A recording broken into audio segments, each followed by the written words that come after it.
She texted at 7:18, a tidy message that felt like a folded napkin left on an empty chair. Running late, don't wait up.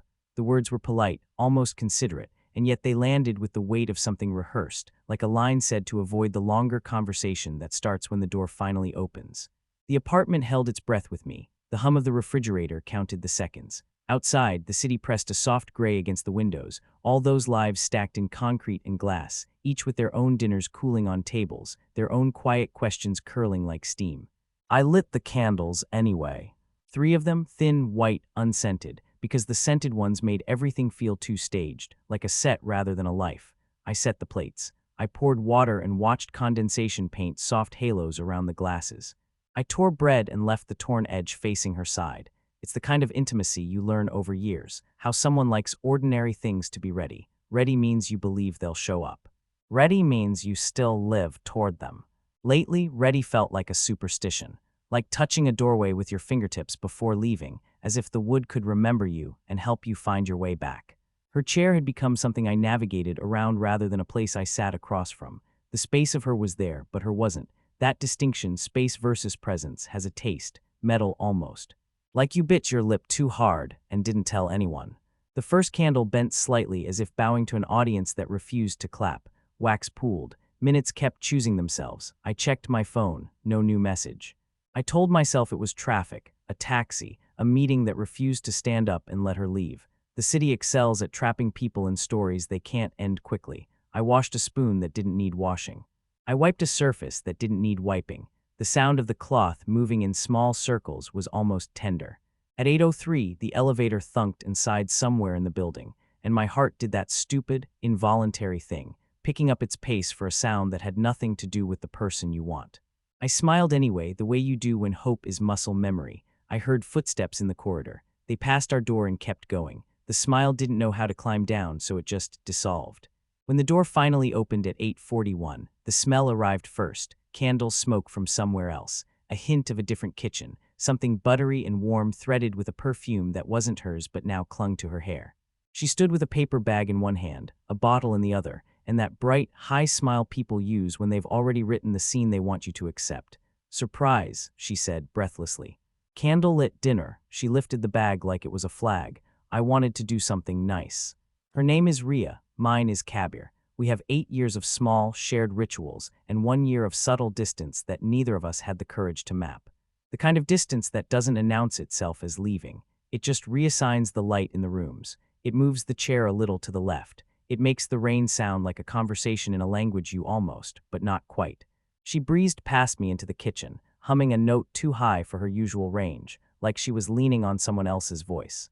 She started unpacking, takeout containers, a box with a ribbon, a bottle of red that wouldn't go with what she'd brought, but suddenly nothing had to match, not if the scene looked right on the surface.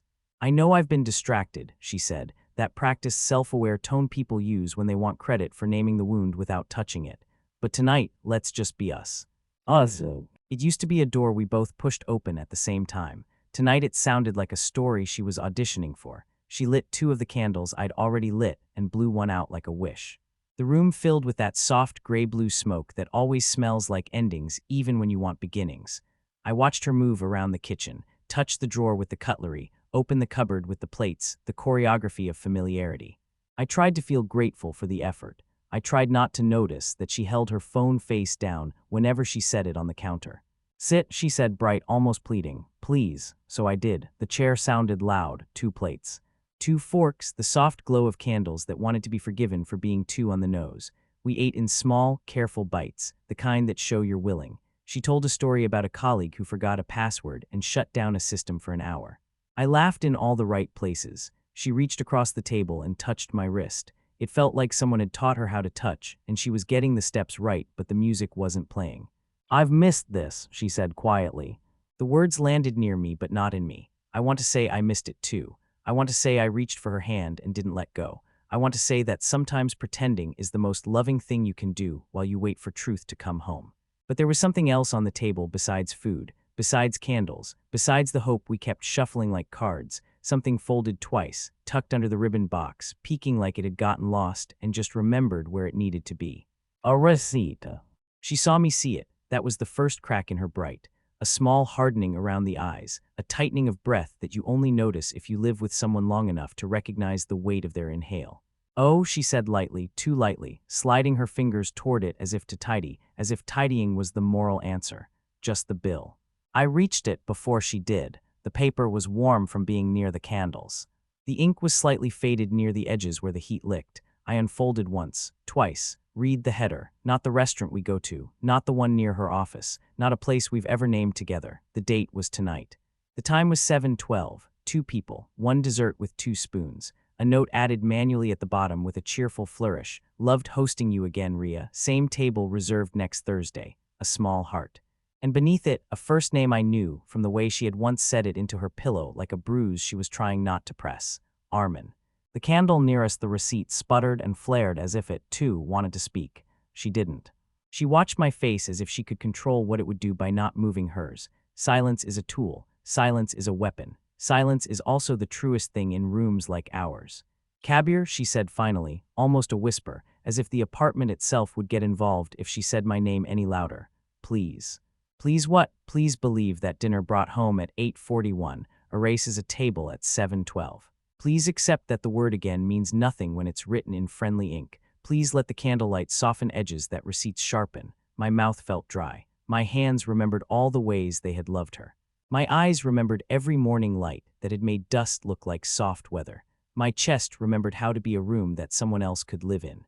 I placed the receipt in the middle of the table, between the 2 pools of wax.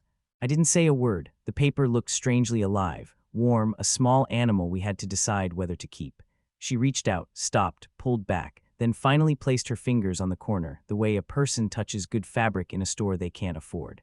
"I was trying to make tonight nice," she said, her voice cracked at the edges, a song losing its notes.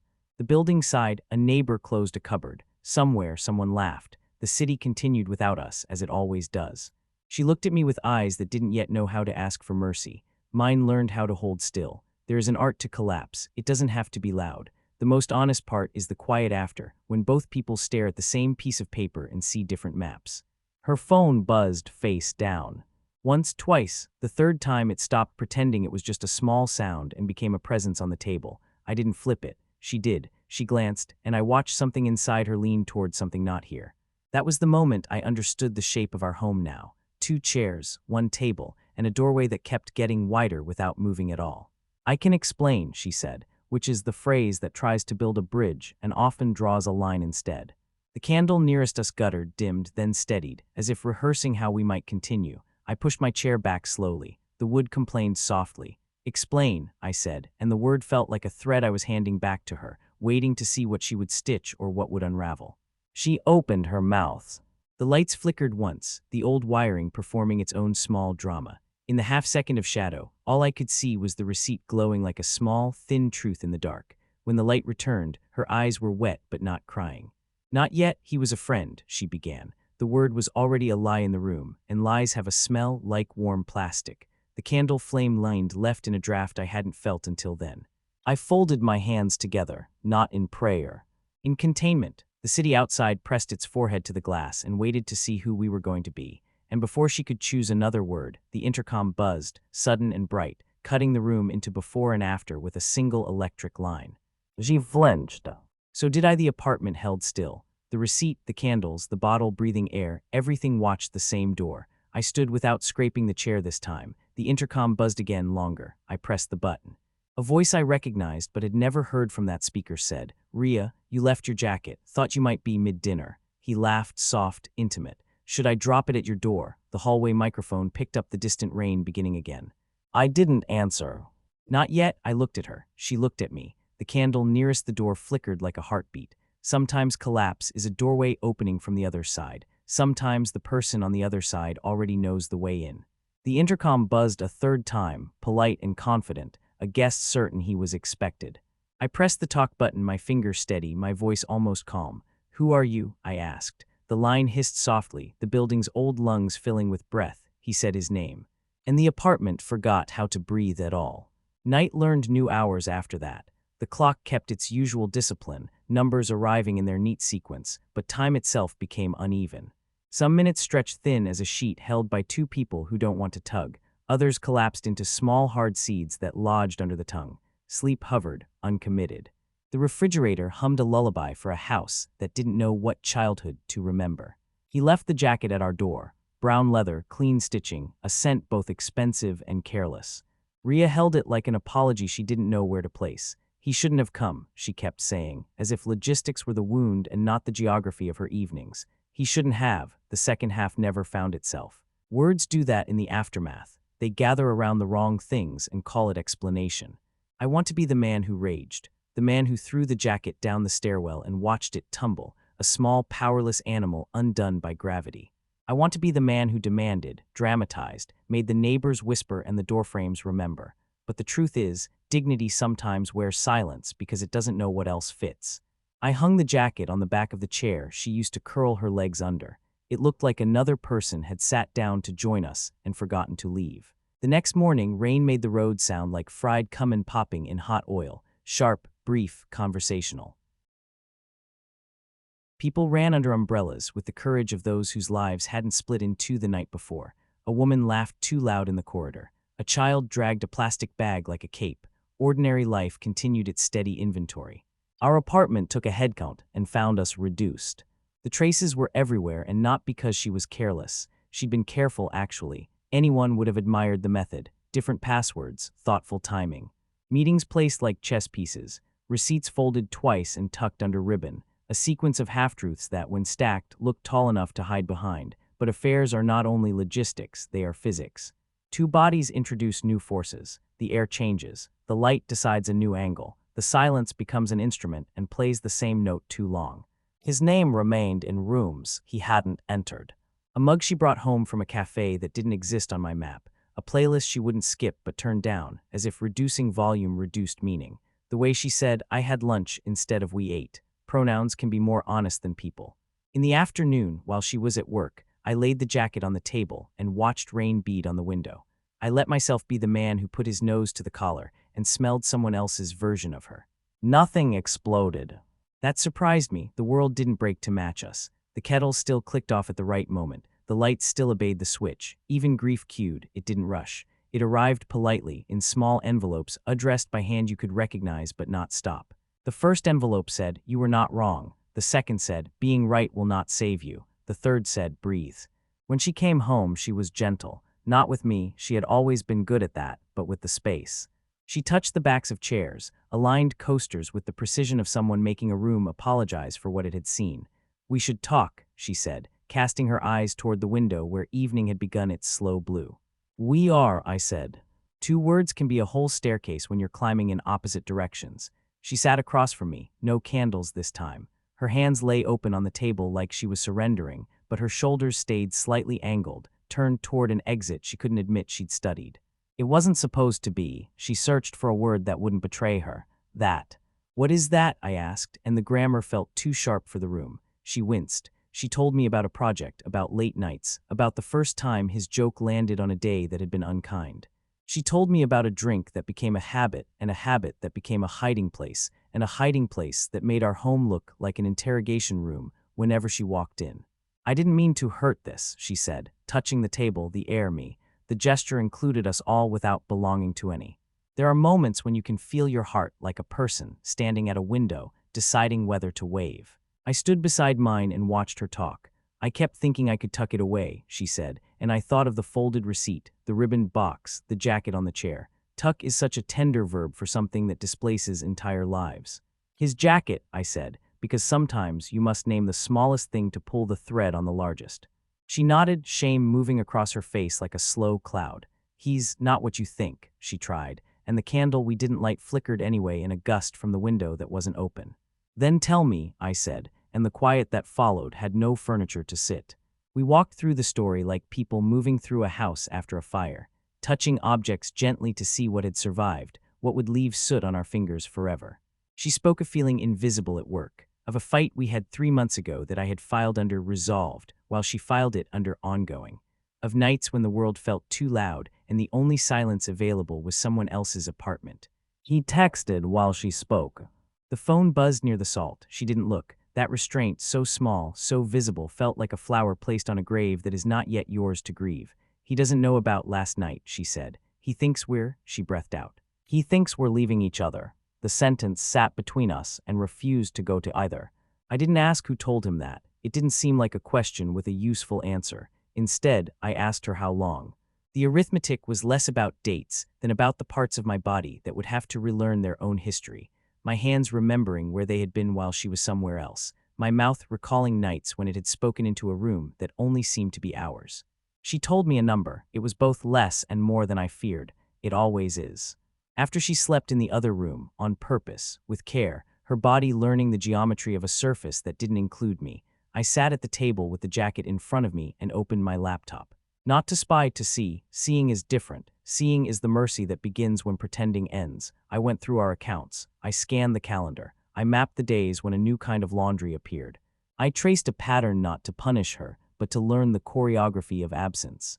Near midnight, the apartment became the kind of quiet that feels like a museum, every sound a choice, every breath recorded by air. I stared at the candle wax left from the night before. It had cooled into small white lakes, the way grief cools into a shape you can name. I folded the receipt again, twice. I placed it in a small envelope, a ridiculous formality that still felt like dignity. I wrote my name on the front. I wrote hers beneath it. The envelope looked like a wedding invitation sent back in time to the two people who didn't yet know how to hold it. At 1:03, the intercom startled the apartment. 3 soft buzzes, evenly spaced, as if someone were knocking on the idea of our home rather than the door. I didn't move. It buzzed again, longer. I stood and didn't turn on the hallway light. Through the peephole, the corridor looked like a lens looking back. He stood there, jacketless now, hands in his pockets, eyes on the floor, a man practicing remorse that hadn't been asked. I opened the door just enough for air to choose sides. He looked up. He was ordinary, which is its own violence when you've imagined the monster. Ordinary hair, ordinary shirt, a smile he didn't use. Kabir? He asked, though he knew. I raised a hand and he stopped. Names are heavy. Sometimes it's mercy not to lift them. This isn't your doorway, I said. Leave. The word surprised me with its softness. He nodded, that small, boyish nod men use when their rehearsed confidence has gone home without them. He took a step back. Then another, then stopped. She's not happy, he said, as if he were handing me a diagnosis I'd been too emotional to ask for. I closed the door quietly. The latch sounded final in a way the rest of the night refused to be. I leaned my forehead against the wood, and for a moment, against the version of myself that wanted to be someone else. The jacket stayed on the chair. The envelope stayed on the table. Her sleep made the room next to mine sound like a tide that didn't know which way to go. When I finally lay down, the pillow remembered the shape of a head that had once been comfort and had learned a new grammar. In the thin hour before dawn, dreaming found me like a friend you forgot you had. In the dream, we were both sitting at the table in bright morning. The candles were unlit. The receipt was blank. And someone knocked not to enter, but to remind us that doors are promises, not walls. I woke to rain. It threaded the glass with silver, a patient hand teaching the window to be a harp. I stood and watched the city begin. Delivery boys, a woman in a yellow raincoat, a car that refused to start and then did. The smell of coffee rose from the kitchen.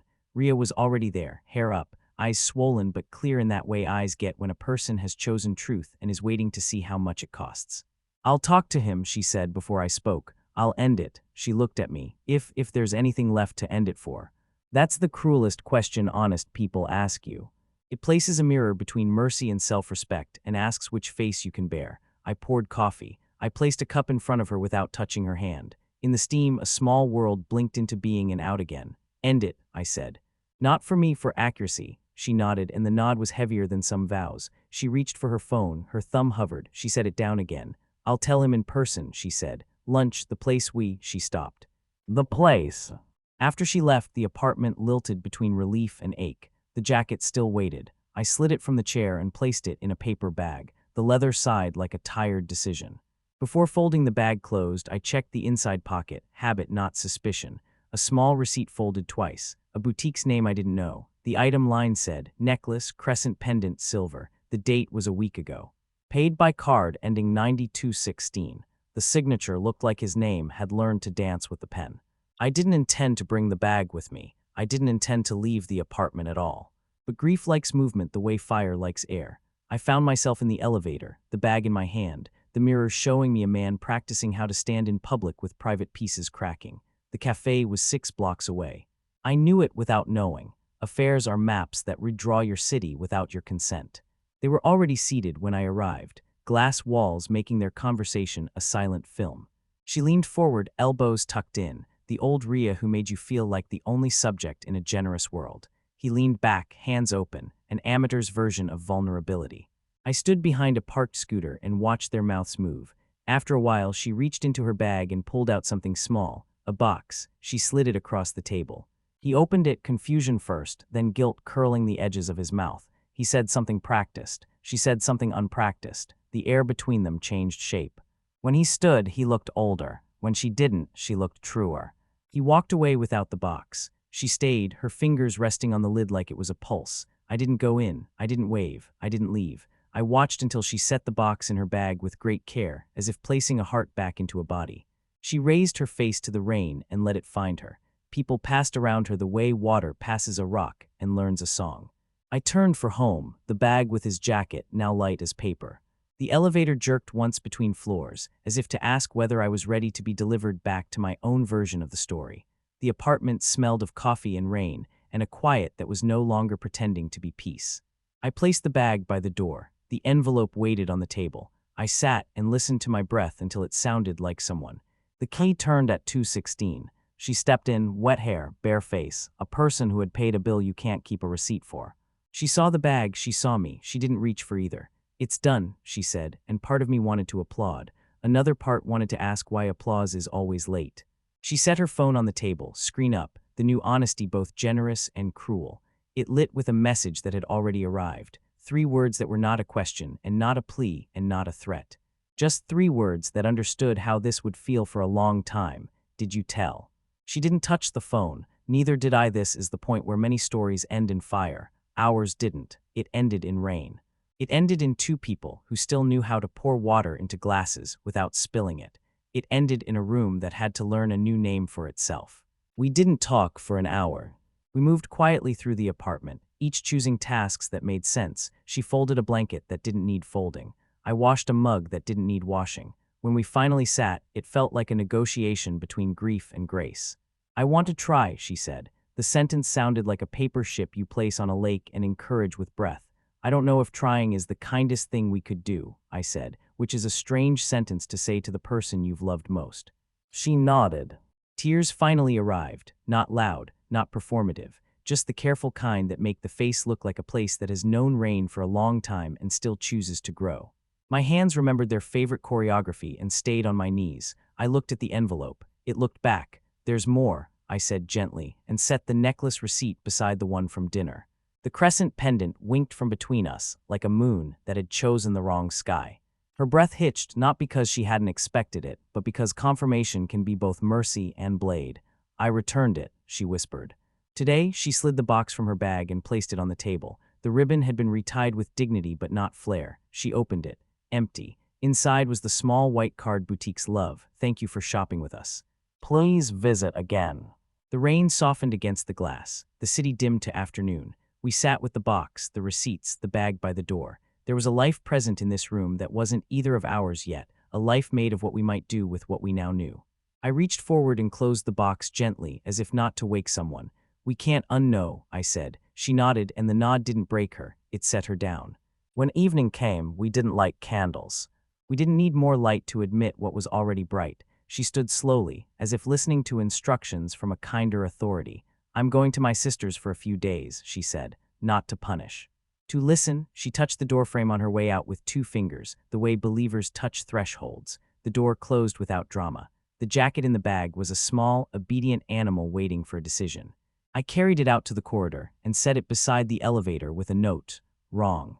Back inside, the apartment exhaled, not in relief, in accuracy. I washed the 2 plates from last night. I wiped the table until the wood gave up the circle marks from the candle base. Then I turned off every light and sat in the dark until the city's distant glow found the edges of the room and gave it back its shape. The phone lit once more, the same 3 words. I faced the window and let the rain be the only sound between us. Sometimes resilience begins when you refuse to narrate the end like a spectacle. Sometimes it's just the small refusal to call what hurt you by a pretty name. The apartment and I agreed on one thing that night. Not everything needs an audience to be true. The buzz at the door the next morning was softer than before, almost apologetic.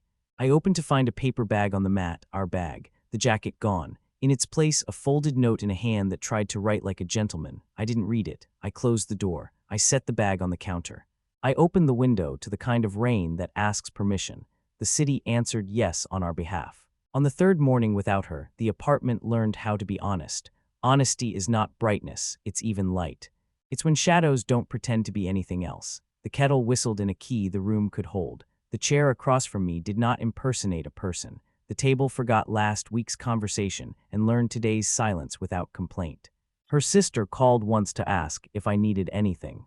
I said no, which wasn't true, but true things can be too heavy to carry over a phone line. She paused long enough for kindness to count and then said, "She's listening."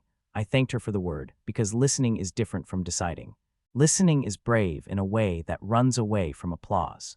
Ria's text came the following afternoon. It didn't announce itself with urgency. It sat in the notification like weather. "Can we talk tonight?" The question didn't ask for mercy. It asked for a room. I replied with a time. She answered with a single okay, the kind that understands that okay is not a verdict but a place to sit for a while. The sky chose rain again, a thinner kind, soft as breath on glass. I didn't set the table. I didn't light candles. I opened the window an inch, enough for the apartment to practice breathing with the city. When the key turned, the sound was familiar without being forgiving. She stepped in quietly, hair damp. The cardigan I bought last winter pulled close. She closed the door and leaned her back against it for a second, as if asking the wood for an alibi. Then she looked at me. It is possible to see a person you love and not know where to place your eyes. The face holds so many stories. That night, hers held 3. The woman who had been kind to me for years. The woman who had been unkind to us for months. The woman who had not yet decided how to carry both truths without lying to either. "Hi," she said softly. "Hi," I returned. The word didn't wobble. That felt like an achievement. She didn't take off her shoes. She didn't come further in. We stood 2 meters apart, the universal distance of a world that had learned how to make space for breath. "I ended it," she said, and though I'd already been told, hearing her say it here mattered. Rooms keep their own records. I told him not to call, not to come by, not to speak my name. She swallowed. He said things. She lifted her hands and let them fall, an accurate transcript. "I'm not here to negotiate," she added, surprising us both. "I'm here to hold what I did and ask you if you want me to put it down inside this home or take it away with me. Language can be clean and still cut." I wanted to sit. I didn't. Standing felt like respect for the weight. "You put something down in here without asking," I said. "You can't decide alone how it leaves." She nodded, and the nod took her whole face too. She took a step forward, then stopped. "I can say sorry," she offered, "but sorry is a receipt and you already have one." A bitter joke, gently told. I almost smiled. Almost. She noticed and didn't take it as permission to be lighter. "I have reasons," she said. "They are not excuses. They are also not small." She took a breath. I missed being looked at. The sentence was not about him. It was about her. The honesty of it knocked something loose in me that wasn't forgiveness but pointed in that direction on the map. "I looked at you," I said, and heard the childishness in it, the smallness of wanting credit when the real thing went missing. "You did," she said. "You also got tired, and I didn't say I was falling." She laughed once, a dry leaf sound. "I put on a show instead. You know I'm good at shows." The room glanced at the ghost of the candlelight dinner and said nothing. "I won't beg," she said, eyes steady now. "Not because I'm proud, because begging would ask you to be the person who takes power when what you deserve is a person who gives you respect. If you want me to leave, I'll go tonight. If you want me to stay, I'll sleep on the couch until staying feels like honesty and not convenience. If you want something else, name it. I will fail at parts. I will try anyway."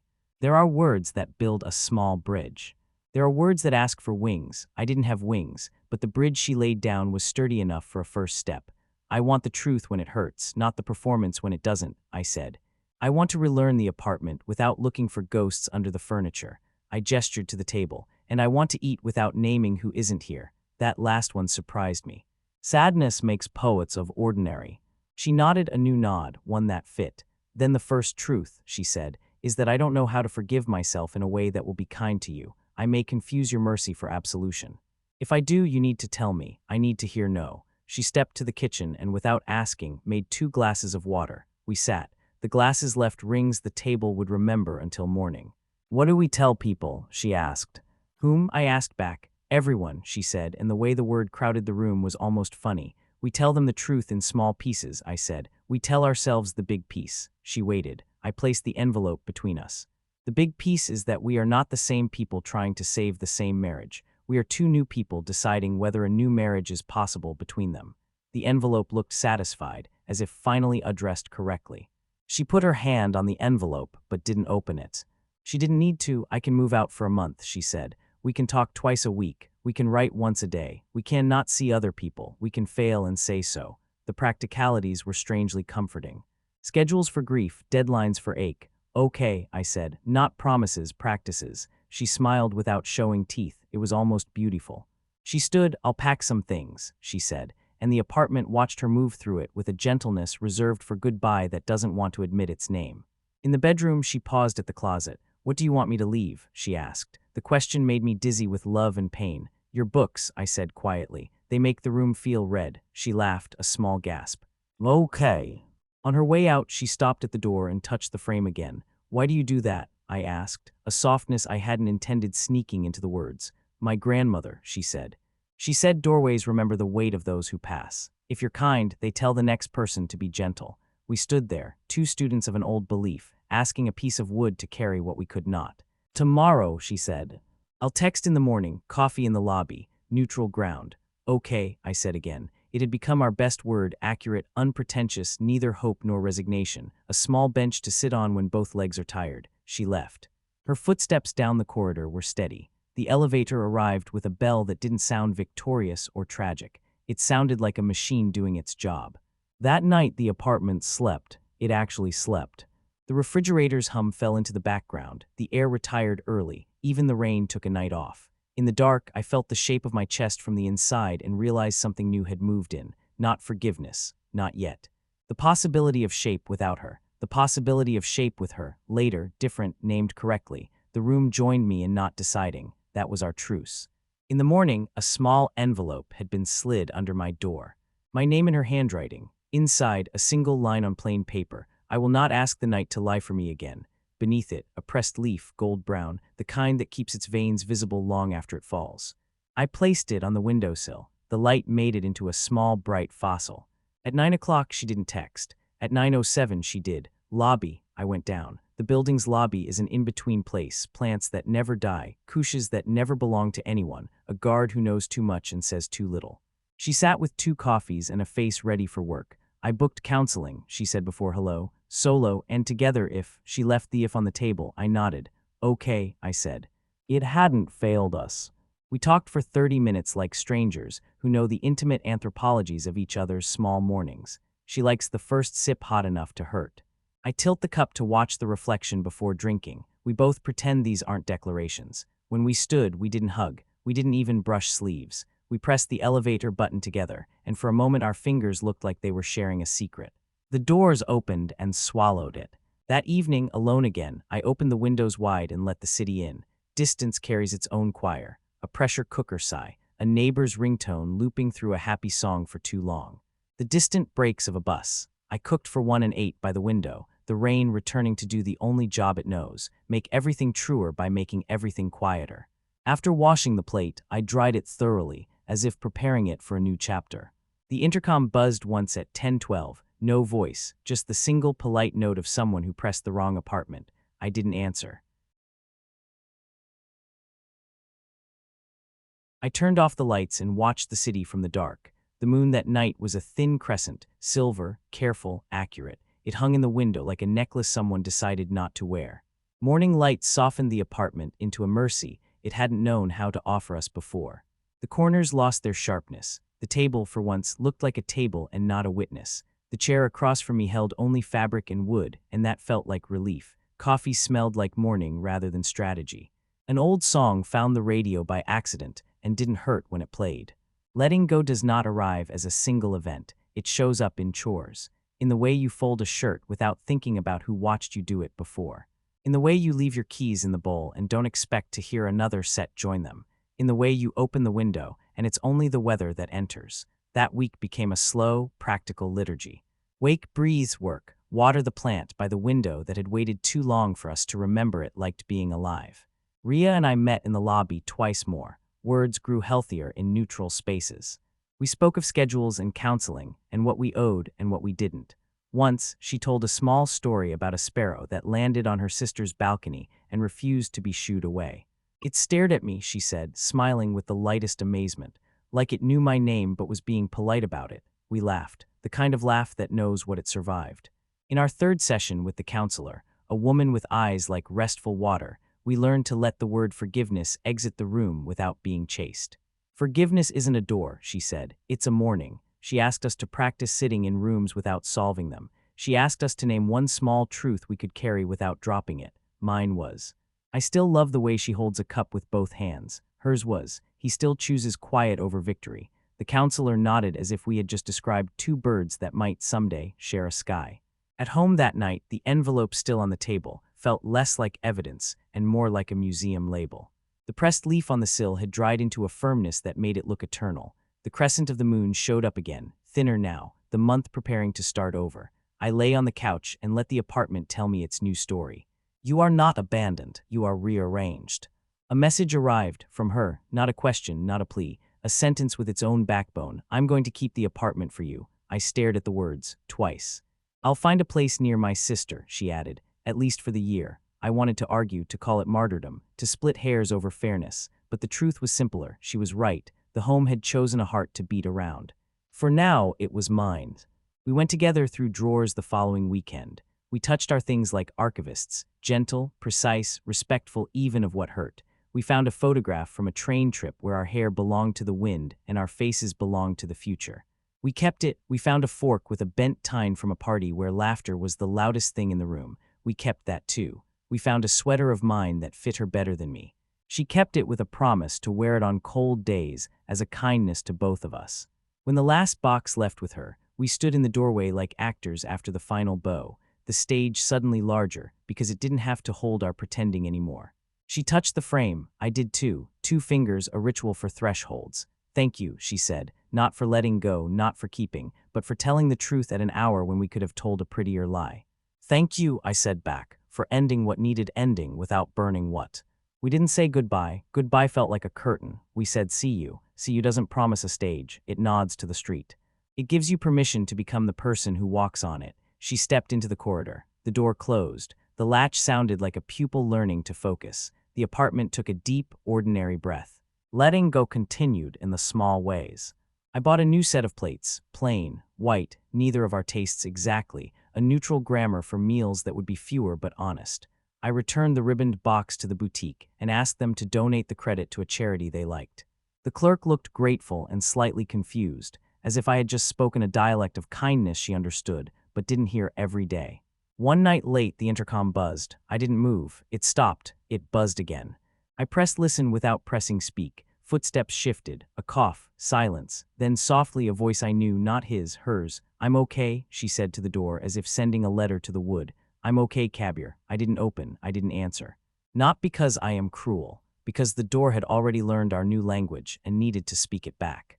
Weeks passed in cleaner weather. The city brightened. The rain taught the pavements to shine without apology. Sometimes in a cafe, I'd see a couple lean toward each other and feel both a pang and a blessing rise and cancel one another out.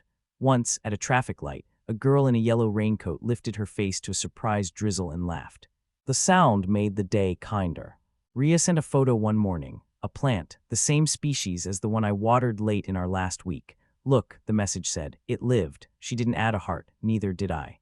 I replied with a picture of the pressed leaf on my sill. Still here, I wrote. She liked the message and didn't say more. On the anniversary of the night the receipt learned our names, I set the table for one with care that refused to perform. A plate, a fork, a glass of water with condensation drawing a ring that the wood would forget by morning. I lit a single candle, not for romance, for witness. I ate slowly. I let the quiet be a friend who had stayed when everyone went home. When the wax had puddled and the flame had done its small, brave work, I blew it out and opened the window. Night stepped in like it had been invited. There is a sentence that had been carrying itself through me for months, looking for a place to land. It arrived then, softly, as I stood by the glass watching the city name its lights. Forgiveness is not a reunion. It is the morning. I said it aloud. The room repeated it without echo, which is how rooms agree. I slept without dreaming. In the curve of that rest, I felt what release actually is. Not the dramatic shedding of weight in one gesture, but the daily adjustment of how you carry it, until one morning, you lift your hands and realize you are only carrying your own life. When I woke, the light was the good kind, the honest kind. It didn't flatter, it revealed. I brewed coffee. I held the cup with both hands, the way she used to, and gave myself the tenderness I'd been waiting for the world to offer. Outside, a bus sighed. Somewhere, a door closed gently because someone taught it to. The day began without asking for permission. I stepped into it without asking for permission either. And on the table, the envelope finally felt light enough to throw away. I didn't. I placed it in the drawer where we keep manuals for appliances we'll outlive, not as evidence, as witness, as a map I no longer needed to read to believe where I'd been. The phone buzzed once. A calendar reminder from a life that still wanted appointments. I smiled. The city hummed. Morning gathered itself like a soft coat around my shoulders. I opened the window wider and let the world come in exactly as it was.